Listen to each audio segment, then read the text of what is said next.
Hello everyone, it's me Meena Shukla. एक बार फिर आपके सामने UPS के ऑफिशियल यूट्यूब चैनल के थ्रू आए हैं। तो देखिए बेटा, ये है क्लास 3rd की SST, जिसमें हमने आपको चैप्टर 1 से 5 तक पढ़ा दिया था। अभी आप यहाँ देखेंगे ये रिवीजन, आपको आज हम रिवीजन करा दे रहे हैं चैप्टर 1 से 5 तक। जो बच्चे नहीं देखे हैं, अगर वो इस वीडियो को भी देखेंगे तो भी समझ जाएंगे। एक बार हम आपको रिवीजन करा दे रहे हैं। तो देखिए, इसमें सबसे पहला चैप्टर है the sun and its family, सूर्य और सूर्य का परिवार। सूर्य और सूर्य का परिवार। तो सूर्य का परिवार को, जो सूर्य का परिवार, उसे हम क्या कहते हैं? सोलर सिस्टम, सौर मंडल, जिसमें कितने ग्रह हैं? 8 ग्रह हैं, 8 प्लैनेट हैं। सन क्या है? एक स्टार है। सूर्य क्या है? एक तारा है, और ये अपनी जगह पर ही रुकता रहता है। ये जो सन है, ये एक जगह रुका हुआ है। ये huge ball of gases, hot burning gases, ये जलते हुए आग के गोले की तरह है, और ये क्या है? अपनी जगह पर रुका हुआ है। और सूर्य एक तारा है, यह घूमता नहीं है। जो प्लैनेट है, जो और सारे ग्रह हैं, ये इसके चारों तरफ चक्कर लगाते हैं। जितने प्लैनेट हैं, इसके चारों तरफ चक्कर, इसकी दूरी पर ऐसे चक्कर लगाते हैं, घूमते हैं। लेकिन सूर्य क्या है? एक ही जगह रुका रहता है, यह घूमता नहीं है। We see a huge ball of light shining in the sky। आप देखते हो तो सूर्य को आप देखते हो, जब सूर्य निकलता है तभी तो हमारे यहाँ इतना उजाला हो जाता है। कि जिसमें हमने ये सूर्य के बारे में पढ़ लिया कि सूर्य क्या है? रोशनी देती है, ऊर्जा का स्रोत भी है, और मानव जीवन सूर्य से ही संभव भी है, क्योंकि इससे पेड़ पौधों को इसकी गर्मी मिलती है, और मनुष्य को भी इससे गर्मी मिलती है। इसका क्लाइमेटिक कंडीशन सही है। इसके बाद आपका इसमें आ जाएगा सोलर सिस्टम। नेक्स्ट टॉपिक आपका रहेगा सोलर सिस्टम, मीन्स सौरमंडल। सूर्य के परिवार को क्या कहा जाता है? Solar system. सूर्य के परिवार को क्या कहा जाता है? सोलर सिस्टम, सौरमंडल, इसे कहते हैं सौरमंडल। ये आपका हो जाता है, जिसमें आपके कितने ग्रह हैं? 8 प्लैनेट्स हैं। कितने प्लैनेट्स हैं? 8। Mercury, Venus, earth, Mars, Jupiter, Saturn, Uranus and Neptune. ये आपके कितने ग्रह हैं? 8 हैं। जिसमें से जो सबसे सूर्य के सबसे नज़दीक वाला ग्रह क्या है? मरकरी। जैसे अगर आप एक लाइन से इसके नाम पे आता है तो मरकरी फर्स्ट नंबर पे आता है ना, और लास्ट पे आ जाता है नेपच्यून। तो सूर्य के सबसे नजदीक कौन सा ग्रह है? मरकरी। और सबसे दूर कौन सा ग्रह है? नेपच्यून है। और जो सबसे बड़ा ग्रह है वो क्या है? जुपिटर। जुपिटर क्या है? सबसे बड़ा ग्रह। बृहस्पति सबसे बड़ा ग्रह है। ये आपने इसमें पढ़ा।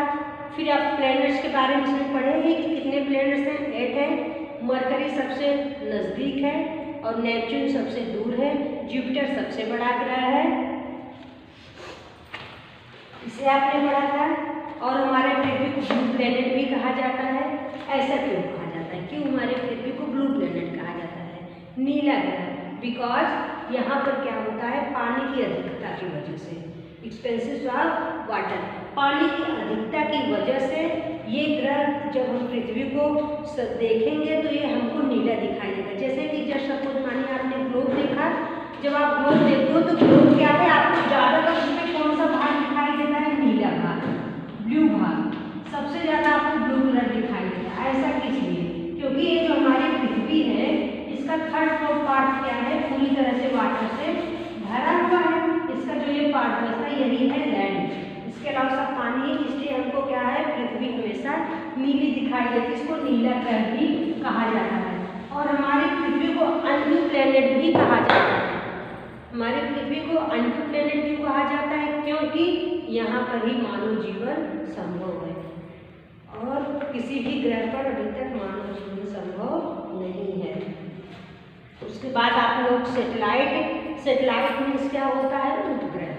हर ग्रहों का अपना एक उपग्रह होता है। जैसे हमारे पृथ्वी का उपग्रह क्या है? चंद्रमा है। हमारे पृथ्वी का उपग्रह चंद्रमा है। इसे आपने पढ़ा था। आपने पढ़ा था इसमें सन, सूर्य के बारे में, जो एक तारा है, जलती हुई गैस का गोला है। सोलर सिस्टम जिसमें 8 प्लैनेट्स हैं, उसके बारे में आपने पढ़ा था। और फिर इसके बाद सैटेलाइट, उपग्रह के बारे में। फिर आपका यहाँ आ जाता है chapter number 2, our planet earth. आप अपने ग्रह अर्थ के बारे में आपने क्या इसमें पढ़ा था? तो सबसे पहले ही आपने पढ़ा था कि देखिए, the planet earth is a special and undue planet because it has life on it. हमारी पृथ्वी क्या है? अनड्यू प्लैनेट है। किस लिए है? Because life on is it, क्योंकि यहाँ पर मानव जीवन संभव है। और फिर है इसके बाद आपने पढ़ा था एटमॉस्फेयर के बारे में। सेकंड चैप्टर में आपने एटमॉस्फेयर मीन्स होता है वायुमंडल। एटमॉस्फेयर मीन्स होता है वायुमंडल।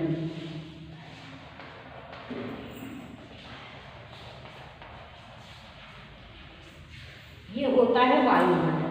तो जो हमारी पृथ्वी है उसके चारों तरफ हवा का एक परत बना है, लेयर ऑफ एयर।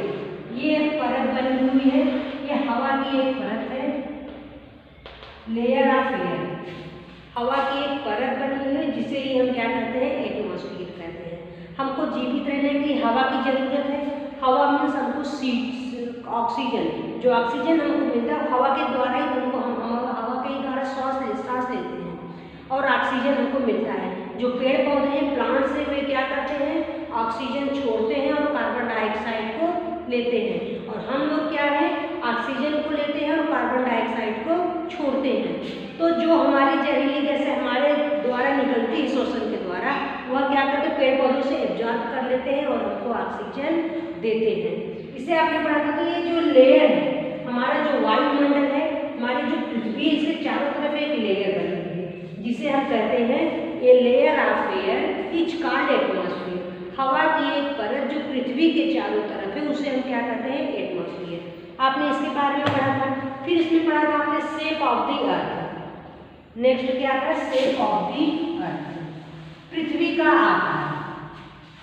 पृथ्वी के आकार के लिए कई लोगों में इसमें बड़ा मतभेद था कि पृथ्वी का आकार कैसा है। एनएसआई पीपुल थिंक मेरे अर्थ आर फ्लैट।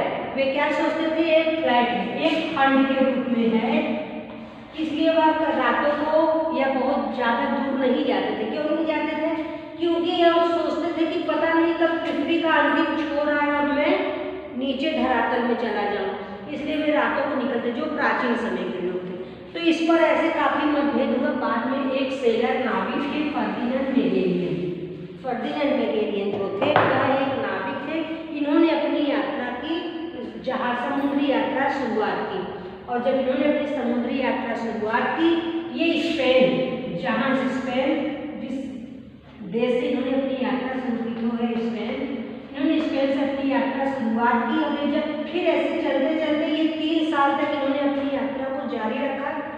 1516 से इन्होंने अपनी यात्रा की शुरुआत की और इन्होंने अपनी यात्रा को इसी तरह से जारी रखते हुए ये फिर उसी जगह पर आकर मिले जहाँ से इन्होंने अपनी यात्रा शुरू की थी। ये फिर उसी जगह पर आकर मिले। तब इन्होंने प्रूव किया कि पृथ्वी क्या है? गोल है। पृथ्वी क्या है? गोल है। लेकिन कुछ एस्ट्रोनॉट है, यानी कुछ अंतरिक्ष यात्री थे, उन्होंने क्या कहा? उन्होंने कहा कि पृथ्वी हमारी गोल नहीं है, ये स्फेरिकल मीन्स ये संतरे के आकार में है, अंडाकार में है। इन्होंने कहा कि पृथ्वी पूरी तरह गोल नहीं, ये क्या है? अंडाकार में है। ऐसा उन्होंने क्यों कहा था? देखिए, जब आप ग्लोब देखते हो,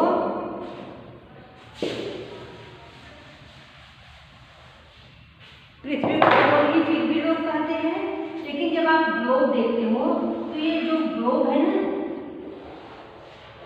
ये क्या है? थोड़ा सा झुका हुआ रहता है।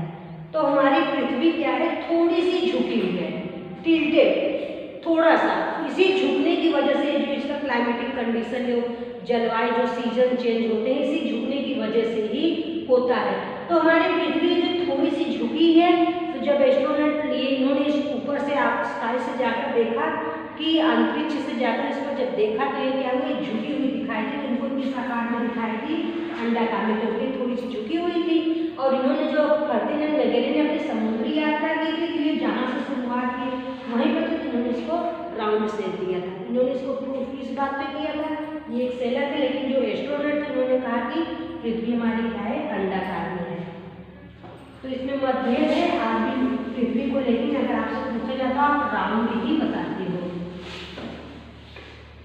राउंड ही, क्योंकि ऊपर से देखने पे जब इनको दिखी पृथ्वी थोड़ी झुकी हुई है तो इन्होंने इसको बता दिया अंडाकार। इसके बाद लैंड एंड वाटर था, इस पे आपका लैंड एंड वाटर, पानी और जमीन। तो देखिए आपका इसमें 7 कंटिनेंट्स और 5 ओशियंस, 5 महासागर, 7 महाद्वीपों के बारे में पढ़ा कि 7 महाद्वीप हैं और 5 महासागर हैं। इसके बारे में पढ़ा था कि भी ब्लू प्लेनेट है तो यहाँ पानी की अधिकता है, तो यहाँ पीने लायक जो पानी है वो कम है। नदियों, झीलों, तालाबों का पानी हम पीते हुआ कम है। समुद्रों का, सागर का पानी यहाँ अधिक मात्रा में, large water bodies of earth, ये पृथ्वी में बहुत दूरी तक फैला हुआ है, लेकिन यह पानी हमारे पीने योग्य नहीं है। आपने इसके बारे में पढ़ा था। अब मैं नेक्स्ट चैप्टर 3 में आ जा रही हूँ, नोइंग आवर अर्थ। अपने देखिए शुरू से लेकर आज तक आप 3rd चैप्टर तक आपने अपने पृथ्वी के बारे में ही समझा। तो देखिए chapter number 3 knowing our earth, जिसमें आपको 2 ही पॉइंट था, अर्थ द ब्लू प्लेनेट, ये हमने आपको समझा दिया था जिसको ब्लू प्लेनेट क्यों कहा जाता है, क्योंकि यहाँ पर प्रेजेंस ऑफ वाटर, पानी की अधिकता की वजह से हमको यह नीला दिखाई देता है और इसलिए हम इसको ब्लू प्लेनेट भी कहते हैं। और इसको अंडू प्लेनेट इसलिए कहते हैं क्योंकि मानव जीवन यहीं पर संभव है। उसके बाद आपका आ जाता है ग्लोब और मैप। तो ग्लोब के बारे में अभी हमने आपको दिखाया ना, ग्लोब और मैप।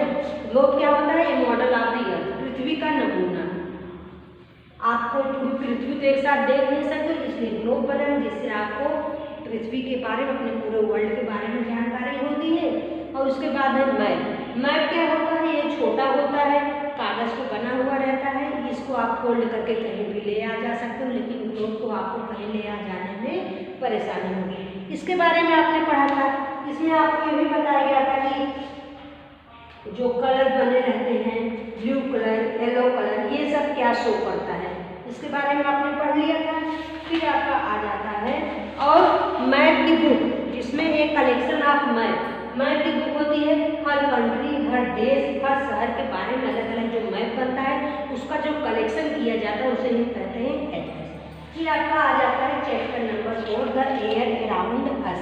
जैसा कि हमने आपको भी बता दिया, एयर जो हमारा एटमॉस्फेयर हम कहते हैं ना, जो हम एटमॉस्फेयर कहते हैं, वायुमंडल के बारे में भी हमने आपको बताया कि पृथ्वी के सतह पर एक परत बनी हुई है, उसे ही हम कहते हैं एटमॉस्फेयर, वायुमंडल।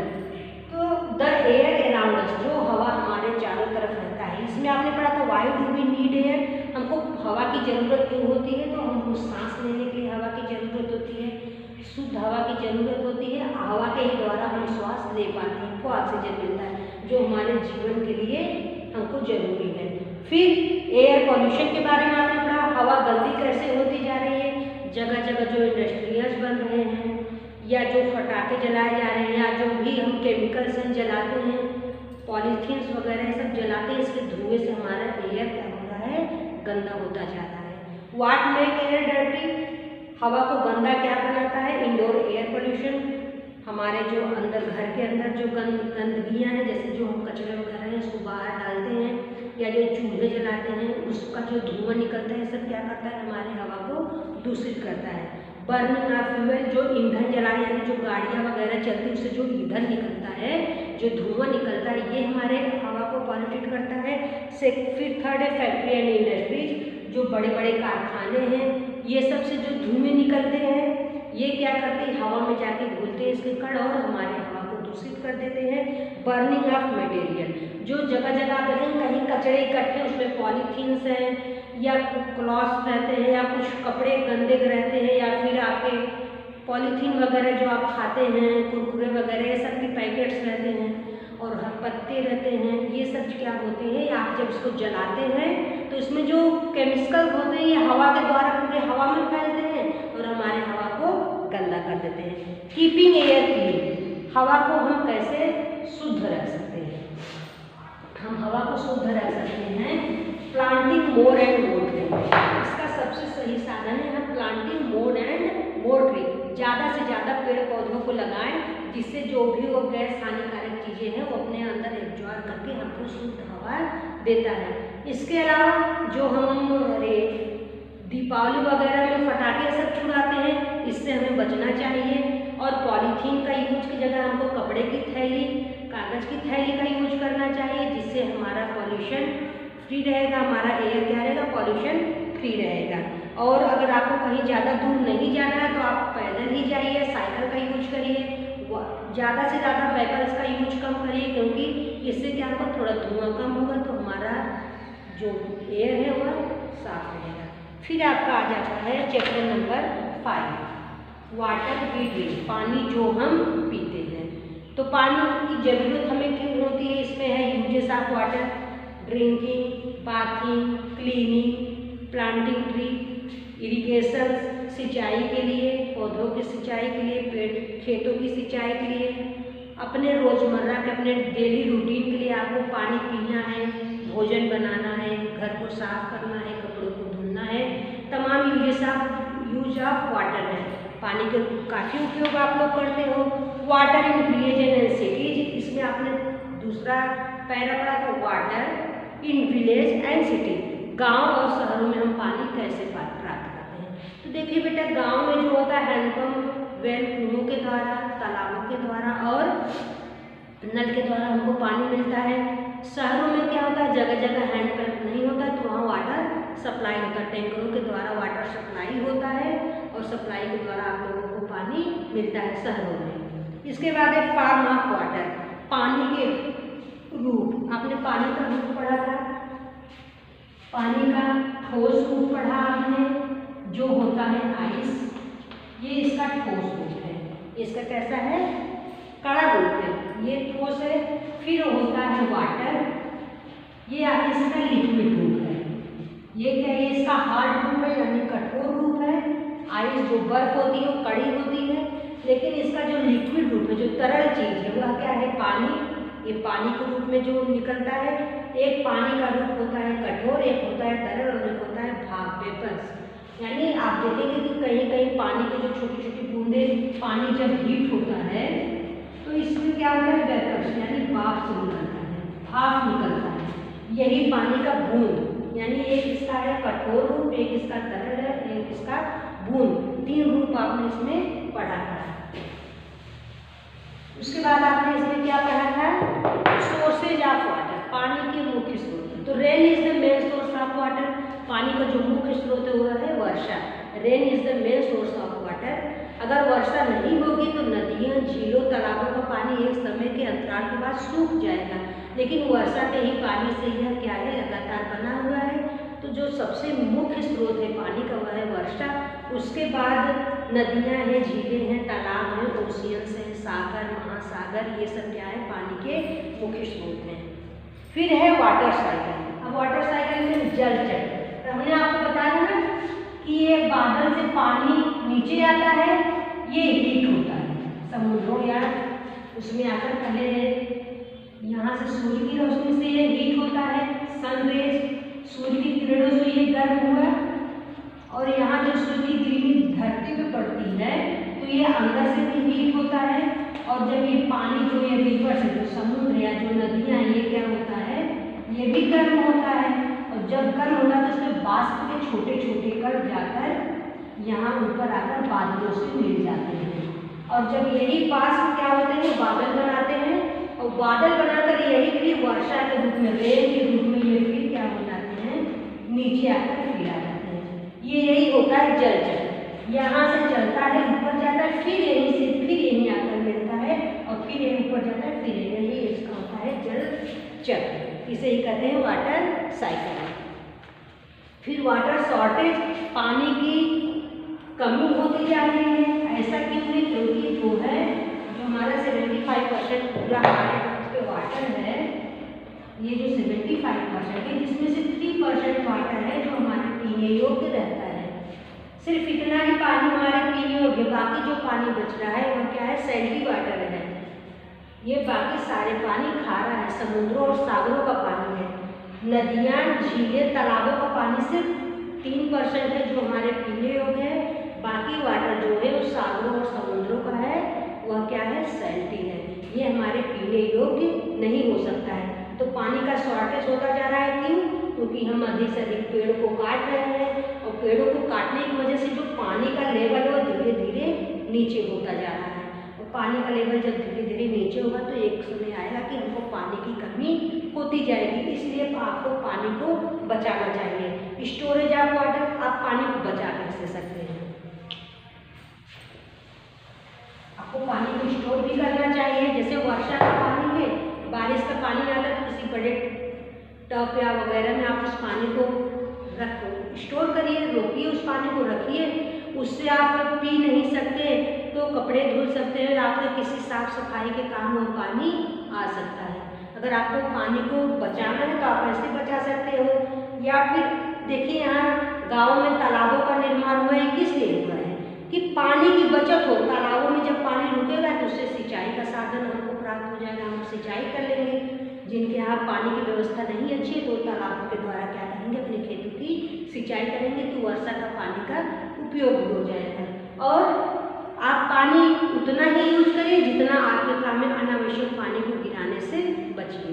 तो देखिए बेटा, आपने पढ़ लिया चैप्टर 1, 2, 3, 4, 5। ये हमने आपको पढ़ा भी दिया था।